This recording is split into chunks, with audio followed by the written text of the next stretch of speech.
நம் வாழ்க்கையில் சில நேரங்களில் நம்மை யாரும் புரிந்து கொள்ளவில்லை என்பது போல தோன்றும்.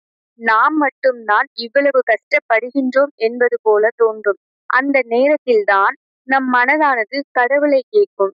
நான் என்ன தவறு செய்தேன்? ஏன் எனக்கு மட்டும் இவ்வாறு நடக்கின்றது என்று. ஆனால் அந்த கேள்விகளுக்கு பதில் உடனே கிடைக்காது.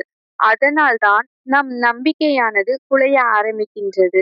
ஆனால் ஒரு உண்மை என்னவென்றால், கடவுள் நம்மை சோதிப்பார், ஆனால் ஒருபொழுதும் கைவிட மாட்டார். நாம் அழுத ஒவ்வொரு இரவிலும் நம்முடைய கண்ணீரை அவர் பார்த்து கொண்டேதான் உள்ளார்.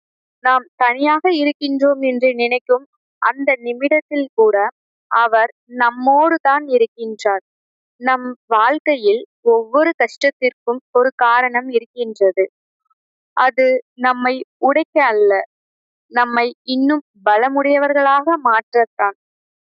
சில சமயம் நாம் கேட்பதை கடவுள் உடனே தரமாட்டார். ஏனென்றால் நாம் கேட்பதை விட சிறந்ததை ஒன்றை நமக்காக தயார் செய்து கொண்டுள்ளார் என்பது இதற்கான பொருள். நான் தான் தாமதமாகிறது. அந்த தாமதம் நம்மை சோதிக்க மட்டும் இல்லை, நம்மை தயாராக்கவும் தான்.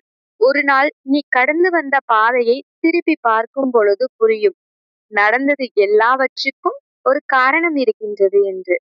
அதனால் எந்த சூழ்நிலையிலும் நம்பிக்கையை விடாதே. இப்பொழுது உன் வாழ்க்கை எவ்வளவு கஷ்டமாக இருந்தாலும் அது நிரந்தரம் இல்லை.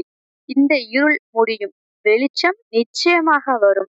முருகன் உன்னுடன் இருக்கின்றார், உன்னை வழிநடத்தி கொண்டுள்ளார். சரியான நேரத்தில் உன் வாழ்க்கையை நீயே ஆச்சரியப்படும்படி அழகாக முருகன் மாற்றப் போகின்றார். நம்பிக்கை வை, காத்திரு. முருகன் தாமதிப்பார், ஆனால் அவர் நேரம் எப்பொழுதும் சரியானதாகவே இருக்கும். வெற்றிவேல் முருகனுக்கு அரோகரா.